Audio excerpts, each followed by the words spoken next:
Hey guys, welcome back to another video और आज बात करेंगे काफी लॉन्गर सब्जेक्ट्स के बारे में स्पोकन इंग्लिश में। आपने सारे टेंसेस पढ़ लिए हैं, आपने पैसिव सेंटेंसेस भी पढ़ लिए हैं, मॉडल ऑक्सिलरी एंड ऑल आपने पढ़ लिया है, लेकिन आपको he she it and I we you they subjects ही आते हैं। तो चलिए आज बात करेंगे लॉन्गर सब्जेक्ट्स क्या है एंड डेफिनेटली वो सब्जेक्ट्स आपके सेंटेंसेस को एक नेक्स्ट लेवल पे ले जाएंगे। दैट मींस आपकी जो ग्रामेटिकल रेंज होगी वो काफी ज्यादा बढ़िया इंप्रूव हो जाएगी। Let's talk about longer subjects. तो क्या है लॉन्गर सब्जेक्ट? सबसे पहले लॉन्गर सब्जेक्ट में आता है gerund. It is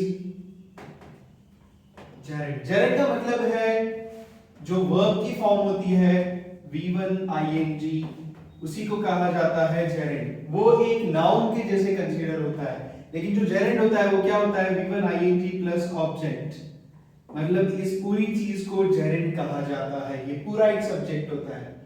Apart from that, you can also include other words. इसमें आप other words भी include कर सकते हो। इसका मतलब ये सारी चीज जो भी है वो एक सब्जेक्ट कंसीडर की जाएगी। पूरी चीज को एक सब्जेक्ट कंसीडर किया जाएगा एंड इसको इट में कंसीडर किया जाएगा। It's can be it, subject को इट में कंसीडर किया जाएगा। चलिए समझते हैं कैसे। तो सबसे पहले बात करते हैं इसकी जेरेंड की, फिर उसके बाद बहुत सारे ऐसे लॉन्गर सब्जेक्ट्स हैं उनके बारे में भी बात करेंगे और आपको जितने भी टॉपिक्स हैं टेंसेस के and on top of that आपको जो भी पैसिव सेंटेंसेस हैं, जो भी आपको मॉडल ऑक्सिलरी वगैरह हैं, सारे समझाए जाएंगे इन लॉन्गर सब्जेक्ट्स को लेकर।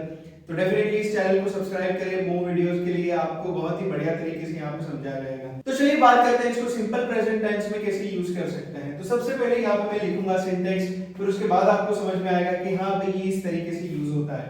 तो सिंटेक्स सिंपल प्रेजेंट की है सब्जेक्ट प्लस ऑलवेज V1, जरूरत पड़ने पर s या फिर es लगता है उसमें वर्ब की फॉर्म में, फर्स्ट वर्ब की फॉर्म में। उसके बाद आता है ऑब्जेक्ट, फिर उसके बाद आता है अदर वर्ड्स। अदर वर्ड्स आप चाहे कितने भी यूज करो, डिपेंड्स ऑन योर सिचुएशन। तो यहां पर हम लोग नॉर्मली क्या करते थे? सब्जेक्ट क्या लेते थे? He she it I we you they. For example Rahul plays cricket daily with his friends. तो हम इस तरीके से कुछ लिखते थे। यहां पर सब्जेक्ट क्या होता था? ही शी इट या फिर आई वी यू दे। आज हम लोग इस सब्जेक्ट के बारे में बात करेंगे, लॉन्गर सब्जेक्ट के बारे में। चलिए देखते हैं किस तरीके से ये हो सकता है। तो यहाँ पर होता क्या है, ये जो एक्टिविटी होती है वही सब्जेक्ट होती है। ये एक्टिविटी ही कुछ काम करती है, वैसा सेंटेंस में बोला जाता है। Let's see an example. For example, reading books daily in the library without any disturbance with enough concentration enhances your knowledge for your good result।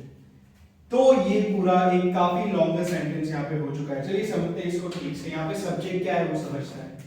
जैसा कि आपको बताया गया यहाँ पे राहुल सब्जेक्ट है, फिर उसके बाद राहुल क्या करता है? खेलने की एक्टिविटी करता है। यहाँ पे पूरी एक एक्टिविटी ही सब्जेक्ट बन जाती है। तो यहाँ पे सब्जेक्ट कितना लंबा है देखें, ये पूरा सब्जेक्ट है, ये पूरी चीज सब्जेक्ट है।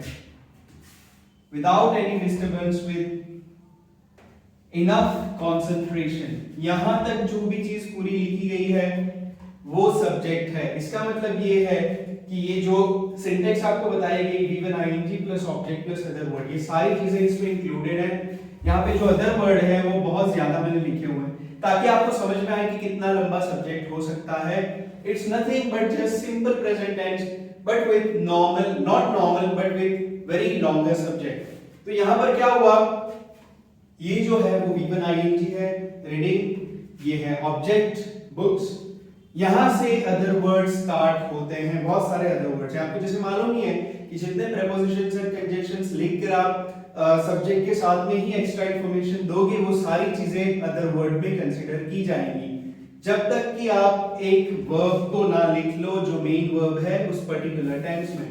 यहाँ पर अदर वर्ड्स कितने सारे हैं? एक तो ये टाइम है, फिर उसके बाद इन आ गया, मतलब ये भी एक अदर वर्ड है। विदाउट आ गया, मतलब ये भी एक अदर वर्ड है।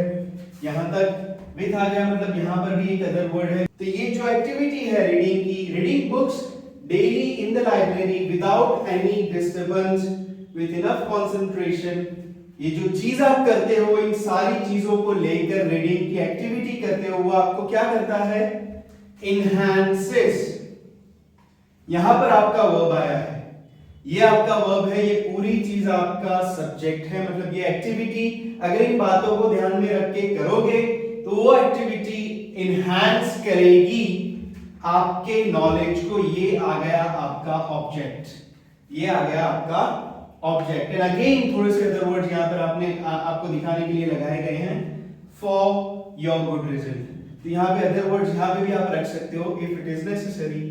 तो पूरा सेंटेंस बना है सिंपल प्रेजेंट टेंस का, काफी लॉन्गर सब्जेक्ट को लेकर यहाँ पे यूज किया गया है। चलिए दूसरा सेंटेंस लेके समझते हैं लॉन्गर सब्जेक्ट आप कैसे यूज कर सकते हो, थोड़े से कम अदर वर्ड्स को लेकर, ताकि आप समझ पाओ एग्जैक्टली कि कैसे एक लॉन्गर सब्जेक्ट काम करता है। चलिए देखते हैं।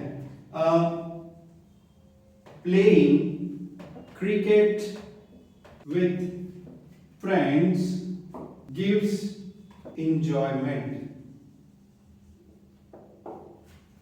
तो यहां पर आपका सब्जेक्ट क्या है, V1 ing आ गया जैसे कि आपको बताया गया था, ये प्लस ऑब्जेक्ट, ऑब्जेक्ट ये है, and other words. Other words में हम लोगों ने क्या किया, एक ही अदर वर्ड लिखा है यहाँ पे, विद प्रेपोजिशन को यूज करके एक्स्ट्रा इंफॉर्मेशन दी है, विद फ्रेंड्स। तो यहाँ पे क्या हुआ, V1 ing plus object plus other word. तो ये पूरी चीज आपकी क्या हो गई, ये जो पूरी चीज है वो आपकी हो गई आपका सब्जेक्ट। एंड डेफिनेटली एक्टिविटी यहां पर एक ही है, दैट इज प्लेइंग, इसीलिए यहां पर गिव्स आया। आपके मन में होगा कि यहां पे फ्रेंड है तो यहां पे तो गिव आना चाहिए, but it's not like that. यहां पर एक्टिविटी सिर्फ एक ही है, that is called playing, playing cricket with friends. ये तो एक्स्ट्रा इंफॉर्मेशन है, तो डेफिनेटली यहां पर गिव्स आया।